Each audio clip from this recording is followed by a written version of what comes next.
Hello, everybody, and welcome back. Yes, I'm back today with another announcement around the EIDL Targeted Advanced Grants, the grants that are being denied. I have more information to share, so let's get you all caught up.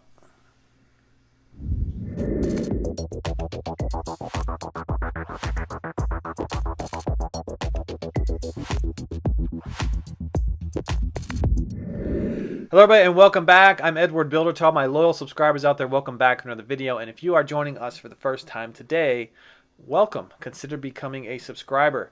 This is a bit of a controversial subject, and thank you to everybody who came forward on my Instagram and on my YouTube channel right here to share your experience about your about your targeted advanced grant that is being denied, the EIDL targeted advanced grants that are being denied, and denied for various reasons, and denied for reasons that do not seem to be very fair. Okay, so we're going to talk about all that and more. Now, let me just remind everybody that the progress on the $10,000 targeted advanced grants, this is the balance. If you're in a low-income community, suffered a 30% reduction in gross receipts, and have 300 or fewer employees, you would qualify for the balance of your advance grant up to $10,000. So if you received $1,000, you would receive up to that $10,000, $9,000 additional dollars. This process is speeding up at a much greater and faster rate because hundreds of contractors have been hired by the SBA, and they live all over the country. They've been issued cell phones, and they will be making phone calls and processing all of the targeted advanced grant applications. It's a very special and unique group. They had very limited training. I'll express that. Very limited training. It was let's get you signed up today, and then they have random Zoom calls throughout the week to go over some details. Now, you may receive a phone call from a 202 area code, which is a Washington, D.C. area code, or a 1-800. It seems to be coming from El Paso, Texas. And emails are also being sent from each of the contractors. And these are unique email addresses and unique extension numbers based on whoever has your loan application. All right, so you can't call in a 1-800 number hotline and get somebody on the phone at the SBA to look up who your loan officer is, to give you guidance on what the extension number is, or to even give you guidance on their email address. Here is a pile of applications. Start processing them. Call these individuals, email these individuals, and start working through the piles of targeted advanced grant applications. I believe this is probably the reason why so many of the denials and declines are being sent out right now, and we're going to get into that in full detail here in just a minute. Now, in this phone call, they may request your identity, last 4 digits of your social security number. They may ask you to email over your driver's license. They may ask you questions regarding your loan payments on a vehicle, loan payments on your mortgage on your home, to verify some specific piece of data to verify that you're the actual person and it matches your credit reports. Now, just because you received a phone call or an email does not necessarily guarantee that you will receive the full balance of your $10,000. And there are some indications that even after hanging up the phone, some of the viewers and reports that came through my Instagram felt that it was positive. They gave them the information they wanted. And the contractor basically said, okay, we're moving forward on your review process, but then they still received a denial after submitting things like their driver's license, etc. The additional information that was requested still came back a day or so later being declined.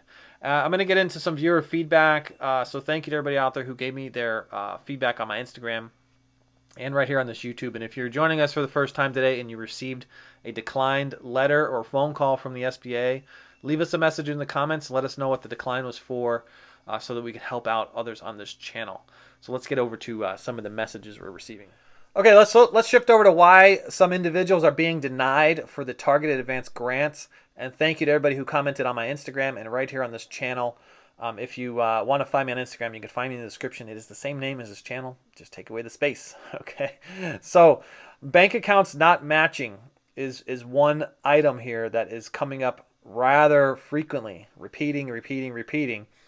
And I kind of agree with it, and I disagree with it in a couple issues, because they did give a disclaimer out there that said, all of your bank statement information needs to align. And so if you change banks without notifying them ahead of time, when they go to check the data on their side that they already have, it's not going to align. It's not going to match, and you're going to get declined for that. So there is a disclaimer inside the email that says to make sure that everything matches. This is your address. This is the phone numbers. This is the, the bank account routing information has to match the original one, and you cannot use things like personal savings accounts, and you cannot use other people's bank accounts to transfer the money into. You have to use something that is either registered to your business, matching the names, or registered to yourself with your same name if you're a sole proprietor.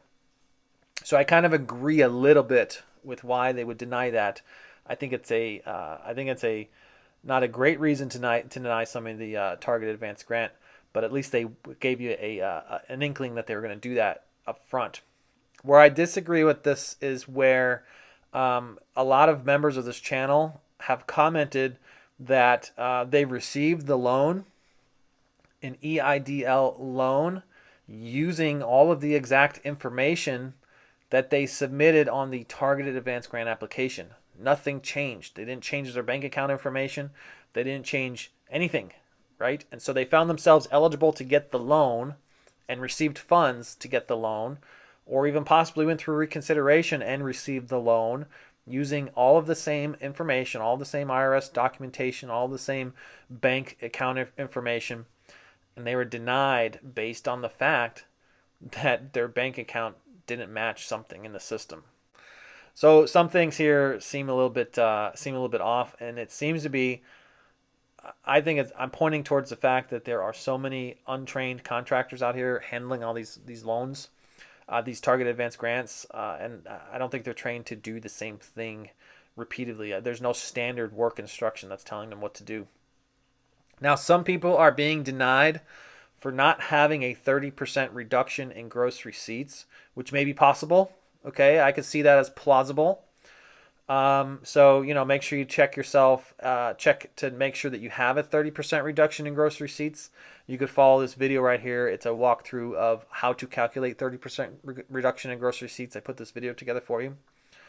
Now, others are claiming that they did have a 30% reduction of gross receipts or greater, and they were still declined for the same reason, stating that they did not have a reduction of 30% in gross receipts over the 8-week period. And it's just simply not true. They've showed me evidence that they've had a 30% reduction in gross receipts or greater, or in some cases they were closed for several months at a time as a result of government shutdown. Completely closed as a result of government shutdown. 2019 data showed them open for all 12 months. 2020 data showed them voided out for about 4 months of no work whatsoever. They were declined, and I'm finding that to be a bit gross because that's clearly plausible that they had a 30% or greater in reduction in gross receipts. So that one there, I'm questioning a bit.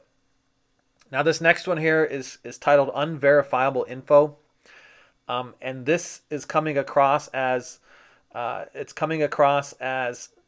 2019 taxes are showing up with transcripts that are blank. And this is happening because the IRS has a 24 million tax filing backlog from 2020. These are your 2019 taxes that you filed in 2020. The IRS is backlogged by 24 million of you. And this includes 12 million of paper and 12 million of electronic. So don't think just submitting it electronically will get this done for you. All right, so huge, massive oversight because now the SBA is requesting a tax transcript and it's coming up blank. They're coming up with zeros, not having the data that matches the information that you submitted, and therefore unverifiable info, you've been declined. No way to appeal it, no way to overturn that issue. Straight declined. And it seems to be coming across, the message seems to be coming across over emails and over phone calls that they're being declined. And when it's in writing, the message is very varied. Some of them are showing me information where it says, At no fault of your own, you've been declined because your tax transcript is not on file. In other cases, it's saying your 2019 taxes are showing with all zeros. In other cases, it's showing unverifiable info, no tax data. Okay, and I'm pointing this out to all of you because you have now hundreds of contractors out there who are not, they're not following a standard. They're not being able to select a standard piece of data as a reason code to send you information. They're just typing something in, and you're declined because you didn't have your taxes. It's coming out in their vocabulary of how they're sending this message back to you. So this is a huge oversight. It's a huge oversight. It points to the fact that there's not proper training at the SBA to get this done, and this is massive. This is a massive problem. It will require everybody to alert their congressmen and women, alert them of your state, alert them from your neighboring states, alert Ben Cardin. We need to get a massive, massive movement going here to have this corrected. This has to be corrected. To be declined because there's a backlog at the IRS of no fault of your own, and have that be the reason why you're declined without being able to appeal or overturn that decision, just walk away from it, you're out $9,000. That's just crazy. That's just crazy. Total oversight. So I'm going to talk about a couple of things you could do here next to prevent yourself from being stuck in this position and in this poor situation. So let's get into that now. So if you like the research I do here on the channel and you want to support us further, you could tap the like button. Every time you touch the like button, YouTube recommends this video to more and more people. These are the messages that you really need to send across to all your friends. Tag somebody that you know is waiting as a recipient of a $10,000 targeted advance grant, whether they are in the queue process, whether they are waiting on their email for the invitation to the portal. Send them this YouTube video so that they can prepare themselves for for success rather than failure. Okay, so make sure you send that over to them. You could join me on other videos where I discuss building wealth strategies through passive income, royalties, the stock market, and real estate, and hit the alert button, hit the notification bell if you'd like to be alerted to when those videos come out. So there are a few things you could do to prevent yourself from being declined, and they are fairly simple, or some of them might take a little bit of work and effort on your part. But if you want the full balance of your $10,000, the SBA in this case is going to make you work for it. So here's a couple things you can do. All right. So making sure your data is accurate is probably going to be the first line of defense for you. So before you send any application in, you're going to want to verify for yourself that all of the data is where it needs to be, whether that's at the IRS, whether that's at the bank, whether that's on your checks, whether that's on your tax statements. Make sure all of the data matches and aligns to the disclaimers that are put inside of the targeted advance grant email, the invitation to the portal. There's the email there that tells you the guidelines to make sure, here's some tips and guidance to avoid being declined, is basically what they're telling you. So pay very close attention to those, because the littlest error could trigger you as a denial. Now, something else you can do when you go to your targeted advance grant application, this means you got the email, you clicked on the green box, it took you over to your application. If you notice in the upper right corner, they'll have an expiration date on the application process. Put that expiration date, store it somewhere that is a constant reminder for you each and every day. Because what you're going to want to do is you're going to want to validate that your IRS documentation, your transcripts, have been processed by the IRS and that you're not stuck in a backlog. So I recommend you actually go out and obtain your own copies of your own transcripts and verify that it does not come back with all zeros, and verify that it comes back with the data that is actually physically on what you filed and submitted to the SBA and the IRS. If this is not done and you find out that your tax transcript, your 4506T, comes back blank or with zeros, this is going to require you to start making phone calls, and this is where your energy is going to get drained. You're going to want to call the IRS each and every day and ask them for a progress report and status to whether or not this backlog or your application has been processed. I mean, even asking them to move it up in the queue, I don't know that that's even something that they can do, but I would check each and every day until you hear them say, yes, we have processed your application. And then Follow up by pulling your 4506T one more time to verify that all the data is there and correct. And you need to get this done before the expiration date in the top corner of your application to the targeted advance grant. I know this is a tough one, very tough one. And what's worse is, of course, funds are limited and there's another $5,000 coming in the pipeline. So even though there's $25 billion that's been pushed to the side for the targeted advance grants, that money could actually be allocated rather quickly. So I would want to get on top of this as soon as possible. I mean, today is the weekend, so it will require you to wait until obviously Monday.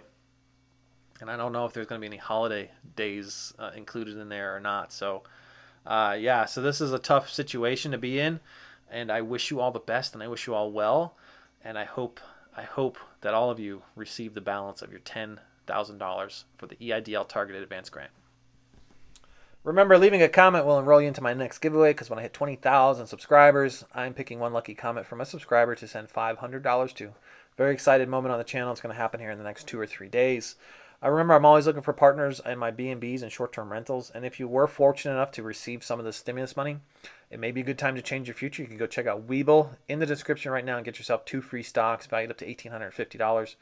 I get on average about $2,000 worth of stocks each and every month by simply clicking 2 buttons and recommending Webull to my friends. And when they sign up, I get all these free stocks. So you could trade them in, you could cash them in, you could take your $2,000 and run with it. Do whatever you like. So if you'd like further assistance outside my free content found right here on YouTube, you could find me pinned in the top comment for a one-on-one consultation. I thank you all again, and I'll catch you on the next one. Bye for now.